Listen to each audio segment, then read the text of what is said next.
Hey, here we are in the kitchen today. So brunch with Brian. I want to talk about writing. Now I have been a writer. There's two people's birthdays who are today who are writers. So it made me think about writing. But how do you do writing? Emails.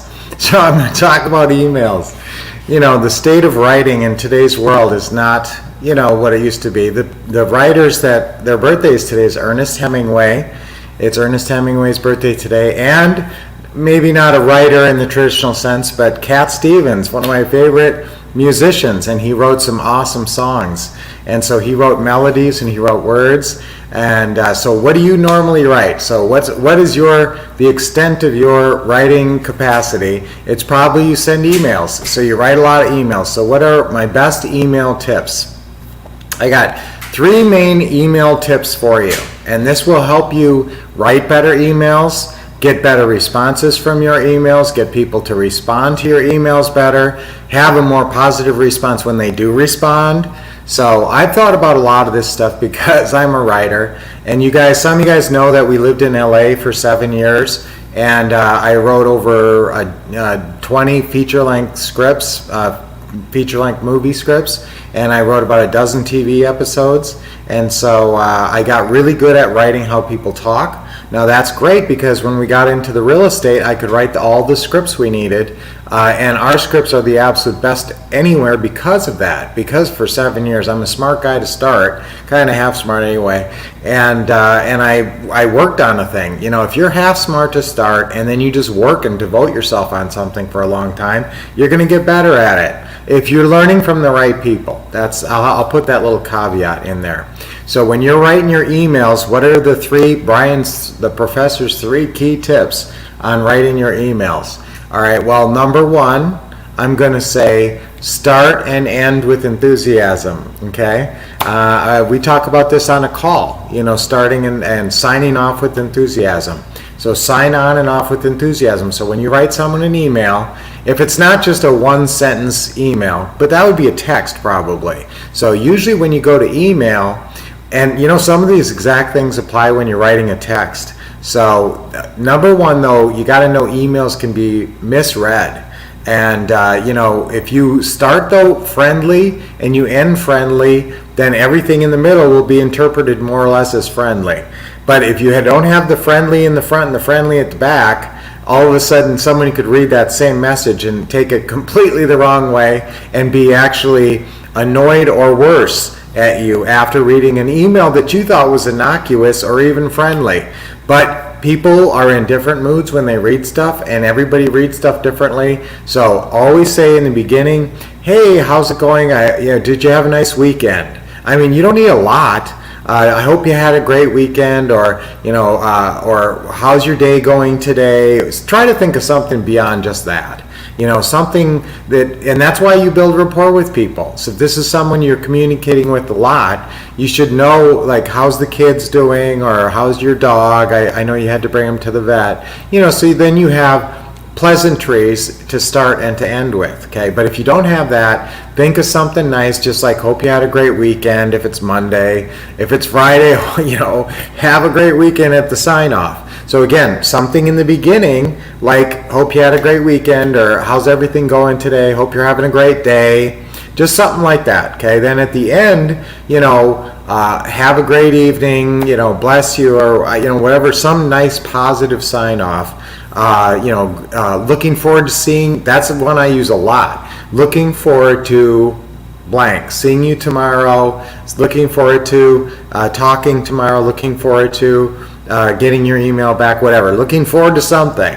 Okay, but again, so that's the 3. Again, what we're going for is 3 key tips on writing better emails. Okay, so start off friendly, end friendly, something positive in the beginning, start and end with enthusiasm. Number 2, break up the text, okay? Because a lot of times emails, people will write an email and they're not really thinking about it, they're just typing, and it comes over and it's one big block of text. I'm telling you, I read stuff. I am a reader, and so I will actually read every sentence in something like that, but there are a lot of people, my wife included, who are not going to slog through that and will just skim it. And if you think you're getting your message across, You think, well, I just wrote an email that definitely got my message across. I said everything I wanted to in that email.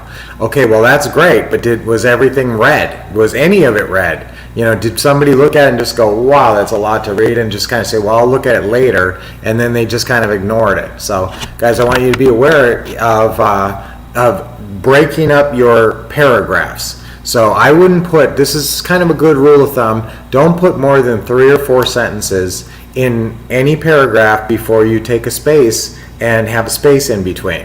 So that makes it much more digestible for the reader and pleasant to the eye. It doesn't look like a big block of intimidating, daunting text to get through. And you can sometimes get people who don't normally read to read stuff. Now, I'll tell you, it's hard, and and that leads to my third point, okay? My third point is writing is rewriting. Okay, writing is rewriting, and brevity. There's a saying, brevity is the soul of wit, but it just means that be short. Say it in as few words as you can. So when I say writing is rewriting, that means cutting down what you said. So usually especially if this is some business email where you're negotiating something and it's quite complicated and there's a lot of points to consider, and that's where, and then you got to decide, should I go to a letter? Okay, so that's another good point. So should I put this in an email? If I have a whole bunch of different paragraphs and this thing is a page long, at what point do I create a Word document and then make it an attachment? Okay, so at some point, and if it's more serious, if it's a more important business negotiation or consideration, I put it in a Word file and I make it a 1-page. I always like to get everything on 1 page if you can, and send it over as 1 page. Still the breaks, still the start and end with enthusiasm, still all the techniques, but create a Word file and send it over. That will carry more weight than an email. Okay, so if it's important and there's a lot of key tips and key points, and this could be a financial issue for you, sometimes we've done this with sellers or buyers. If there's some kind of complicated issue or some attorney or a realtor or something, I'll sit down and I'll write a letter, okay, and that doesn't go out as an email if it's more official. So I'll turn it into a letter. Sometimes I'll start as an email and I think, okay, this is okay as an email, and then all of a sudden I realize, wow, there's too much here, and I copy and paste it over into a Word file and turn it into an attachment, okay? But if you are writing an email that's, within reason, I want you to take those breaks in between maybe 3 or 4 sentences blocked together in logical, grouped order, okay? And then that will give breathing room into your email. And now the last thing with writing is rewriting, though, just cut it down as much as you can so that you hope people read it. And I know, I tend to use flowery linguistics, okay? I like eloquence, loquacious eloquence. So I'll throw in fancy words sometimes, and then almost every time when I go through and do the rewriting, I'm chopping those words out. And why? Because when you read a big word like that, it makes you have to almost stop and think about what is he saying there? Sometimes it's perfect, okay? Now, Mark Twain said, and this is my favorite quote about writing, the difference between the right word and the almost right word is the difference between lightning and a lightning bug. So that's how carefully I select my words when I'm writing. And when I rewrite, sometimes I take out the fancy words. But I will tell you, sometimes you want to leave in, especially if it's someone that doesn't know you and you're trying to impress them, sometimes you leave in some lingo and some fancy terms because you're trying to make an impression that they know that you know what you're talking about and that you're an intelligent person. And sometimes if this email is all they know about you, then it is important to actually jam a couple of fancy words in there.